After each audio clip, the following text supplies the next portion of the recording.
everybody, Mike with Games Play Badly, and today on Session 0 I have Sec, who is here to talk about a unique project, something unique to me, called the Obsidian Archives. It's on YouTube right now, and he has a ton of content up there, and I cannot wait for you to meet him. That interview starts now.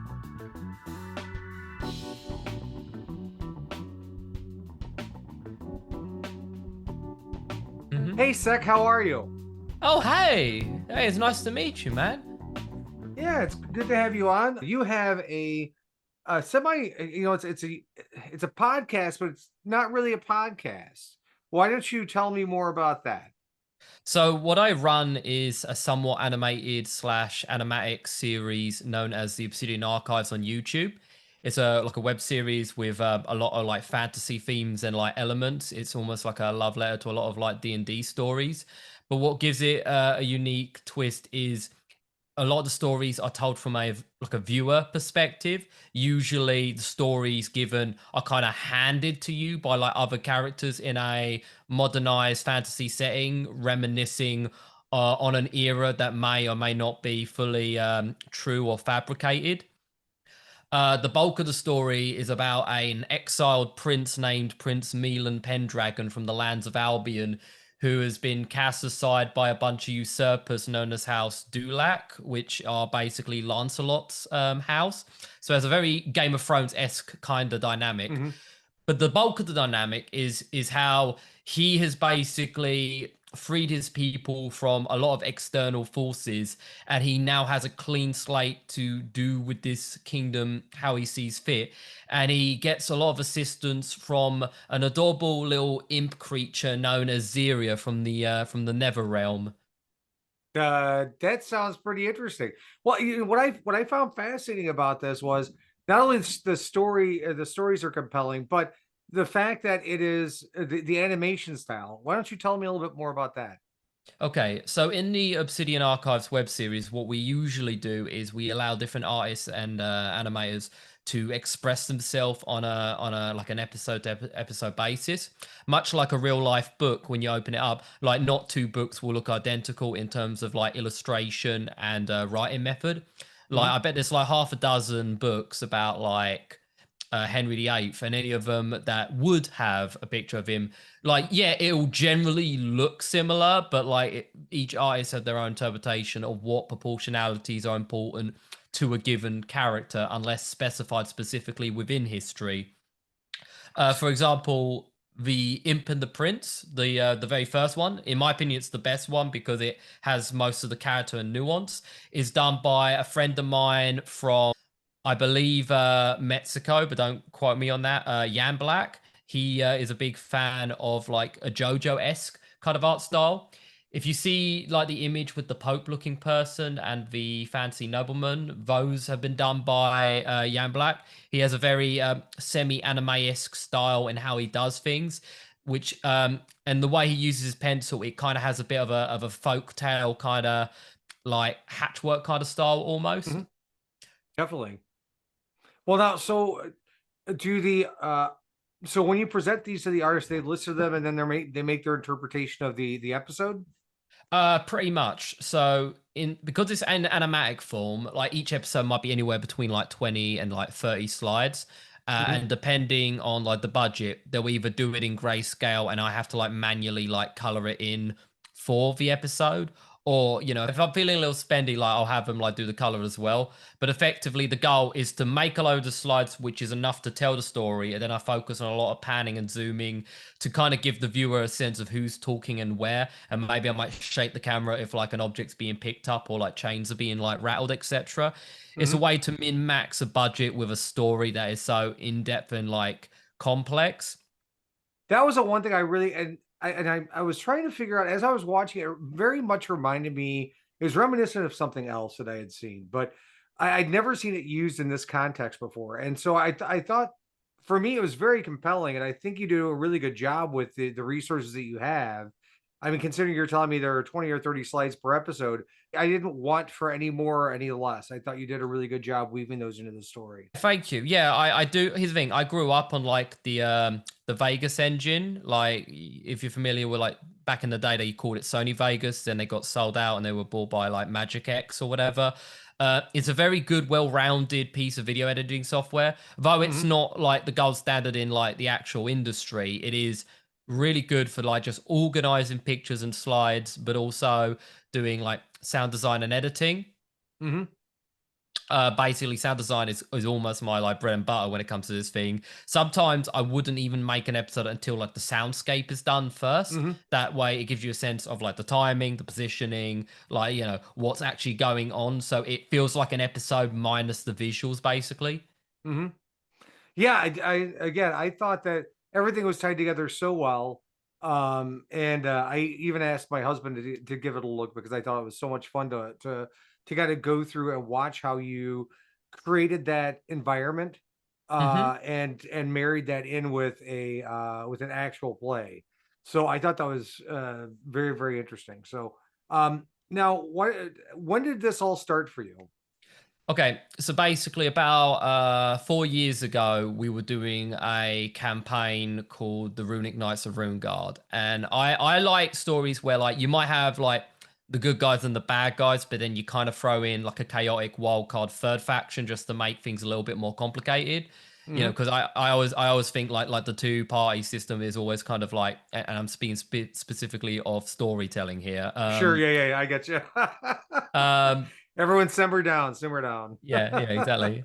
Um, so basically, we introduced a faction that was kind of terrifying called the Obsidian Empire, and basically, like by the age of the Runic Knights, Obsidia has made it to a somewhat semi-steampunk society, and they're like kind of like marching across the land with all kinds of like machinery and like muskets and stuff. So it's a very different sense of tech that kind of has its own sense of dread. But I think somewhere along the line, I kind of got a lot more interested in telling that story as opposed to the Viking one, because I thought having it be that it's like a fairy tale that you know about Arthurian legend, but kind of twisting it on its head almost. You know, like Mhm, you have this family dynasty known as the Pendragons, but this is like years after the legend of like King Arthur, and it's like it's a generation of like beings obsessed with taking the DNA from different monsters to kind of like power themselves up to be almost like a jack of all trades, like kind of like an mhm, apex predator sort of. A lot of inspiration from like xenomorphs, and there's a type of wasp that would, like, without getting too graphic, they would like put their babies inside caterpillars, and it's like it's mhm, very horrific, but very it definitely like captures like that bleak scariness of like Mother Nature sometimes in a weird mhm. sense. Yeah, is Pendragon kind of a fallen house now, or is it somewhat O- diminished? on maybe from like a moral perspective, yeah, but from like a power perspective, it's more of an underdog like rising from the ashes for vengeance. And Mm, here's the thing. Most stories, you usually go, okay, so you have a chosen one, and that chosen one is supposedly a good guy, and their job is to, you know, beat the bad guy or the great evil. What happens when the chosen one and the great evil is one and the same? And it's more like the good guys are kind of sitting on their laurels, and they've realized, oh shit, our entire thing has been built on a mountain of lies almost. And that the real chosen one, oh, he's pissed and he's coming for you. And it's like, oh God, you know what I mean? And it's less about it's more about one's ability to evaluate their own history and know where the fault lines are, so to speak. I think without getting into any specifics, in a lot of academia, there's a lot of like reckonings and narratives that people do have to kind of dig up. Like certain nations in Europe had a very weird understanding of themselves that wasn't entirely accurate, but they were so desperate to try and like prove it. And it kind of like goes back to like, have you seen Attack on Titan by chance? sounds familiar. I may have. I'm not sure. Okay, without going into any specifics, both camps kind of have their own interpretation of how history went down, and sometimes in life the truth kind of rests in the middle, and the same Sure. kind of goes with the whole lineage of kings. Because the reality is, even though you might like, ideally you would want your, like, you know, you want the lineage to be the actual lineage of which they say they are, but ironically, much like Game of Thrones, there's a lot of manipulation and just bold-faced lives for like power plays and stuff, and that can complicate things later down the road basically. So, when you start talking about those types of lineages where it's, one family or a series of people in the lineage trying to hold on to power, of course, it gets a little corrupted. Yeah, absolutely. I think Excuse me, I could like talk about this for like ages in terms of the dynamics and the like philosophical questions. I think what it is most important is the fact that if you look at Arthurian legend, if I remember correctly, like Arthur's like remaining real son is a person called Mordred who, Mhm. it was definitely an offshoot of the trajectory like House Pendragon would probably have wanted to go with their lineage. So I think Mhm. having, Mordred have like like, and in the story, like Mordred definitely did have sons, though in the actual history, or well, arguably, because you had to remember this is like a legend, so a lot of if Sure. buts and maybes are thrown in.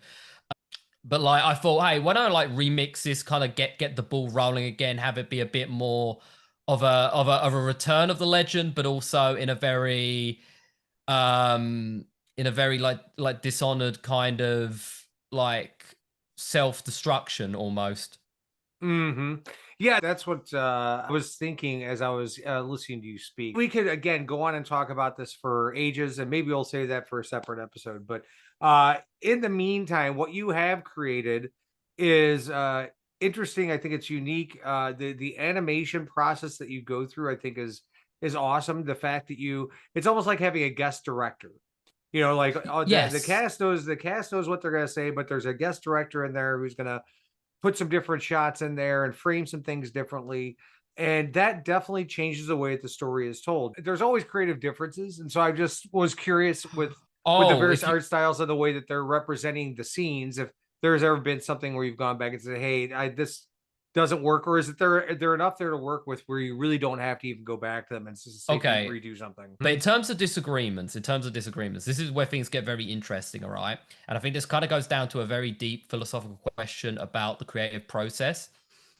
Are you familiar with the network known as HBO? Yeah.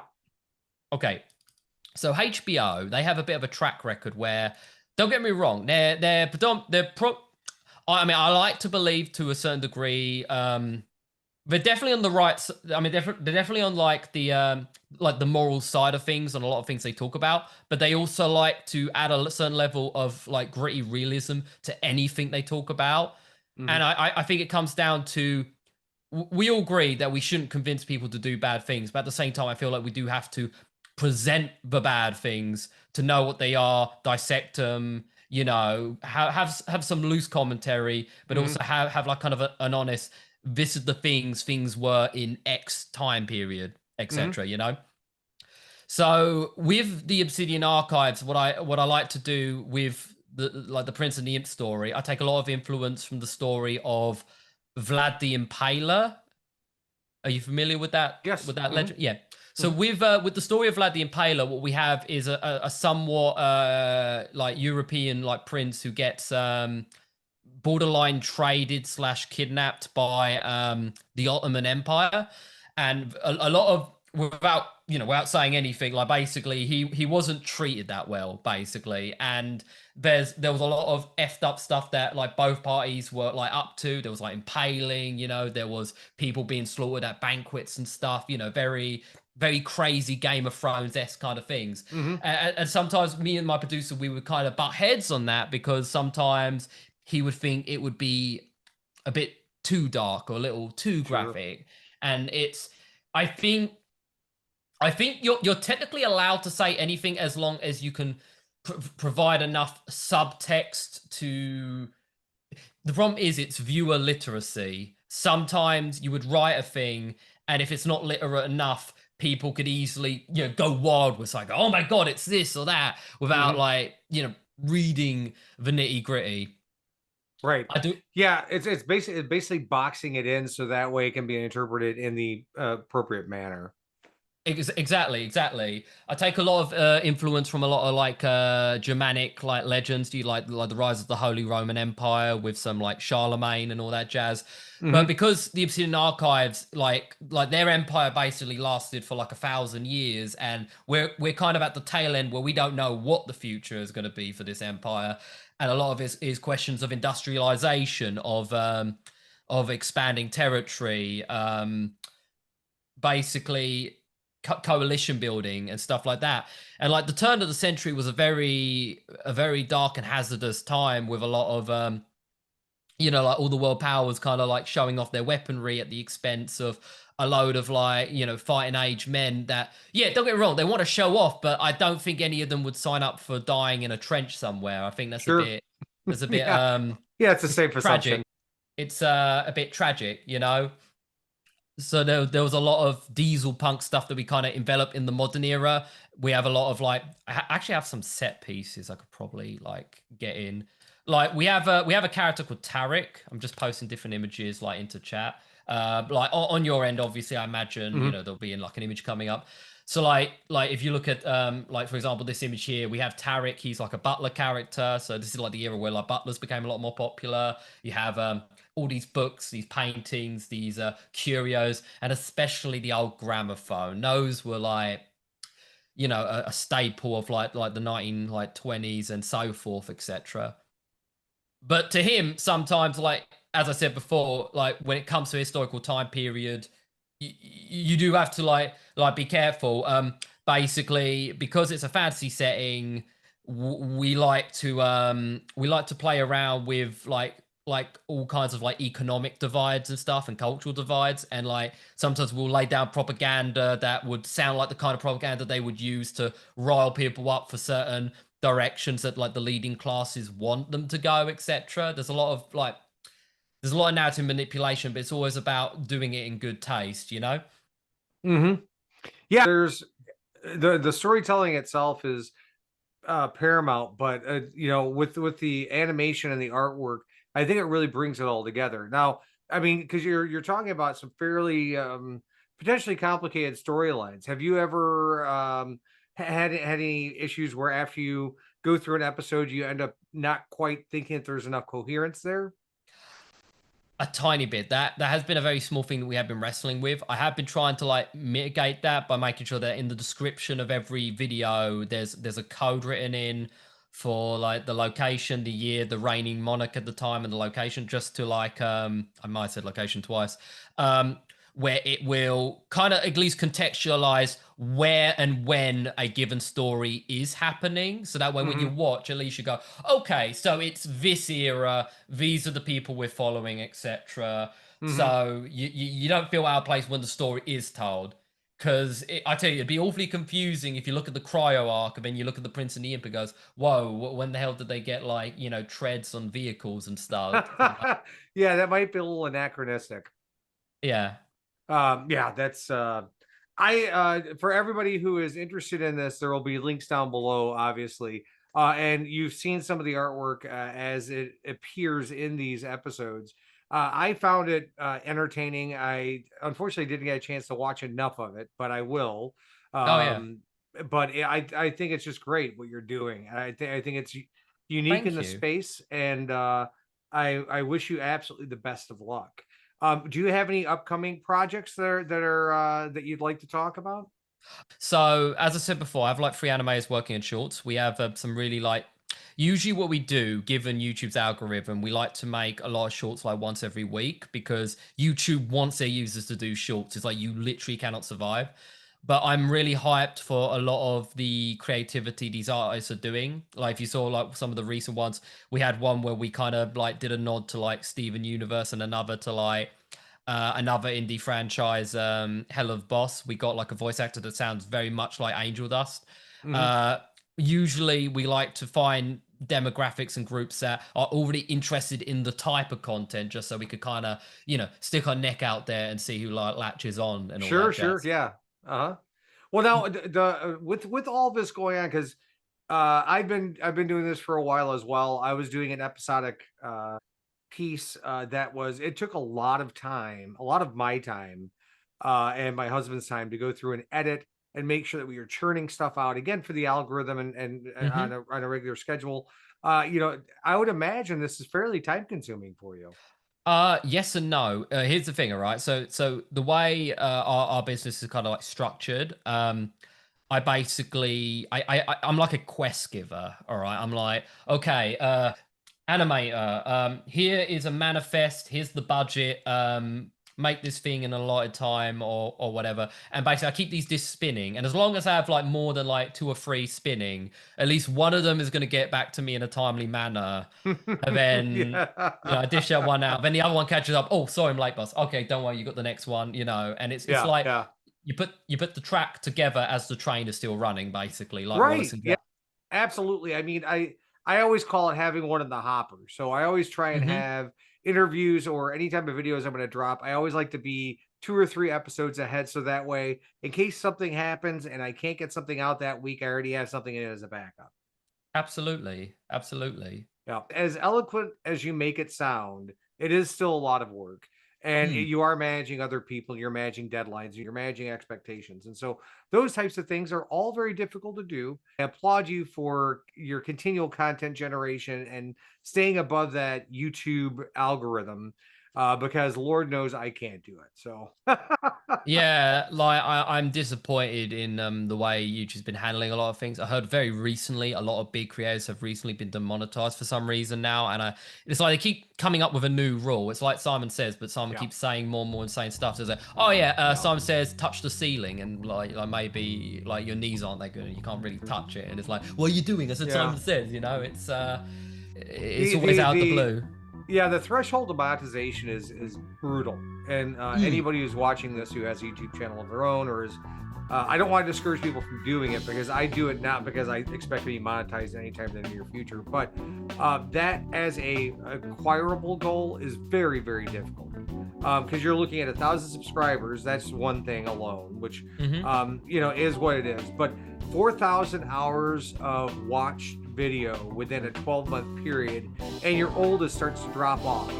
So you're constantly chasing that goal, and so that's a lot of content. That's a lot of viewers that need to be coming to your channel. And yes, it is a moving target. The rules are changing on a regular basis, so that's unfortunate. And but you guys are doing it, and I think you're doing it well, and hopefully one day we'll all be on the same playing field. But unfortunately, the way that you're doing it is probably one of the only ways to do it. Absolutely. I tell you this. I don't know if this is a bit of a plug on a plug. Obsidian Archives now has like a Patreon like set up, and we're actually offering the chance for people to put their OCs as background characters, like just as as like a way to you know, incentivize people like, hey man, like, you know, we might have a group scene. We need some people here and there, you know, just like, oh, you know, $10 here, you know, would really, you know, help, etc., etc., you know. Yeah, I'll have links to the Patreon down below as well, so that way everybody can take a look at that. And then I'm excited to see what else comes out. I'm excited to watch some more. Again, Yes. unfortunately, I've been traveling a bit and I haven't really had a chance to dig into it. But what I did, the first couple episodes that I did watch, I really enjoyed.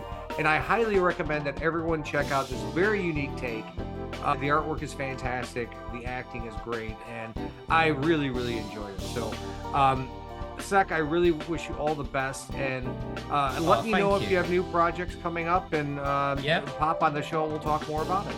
Brilliant. It's been an absolute pleasure being here, and thank you so much. Yep, my pleasure. We'll talk soon. Absolutely. Take care, man. You too.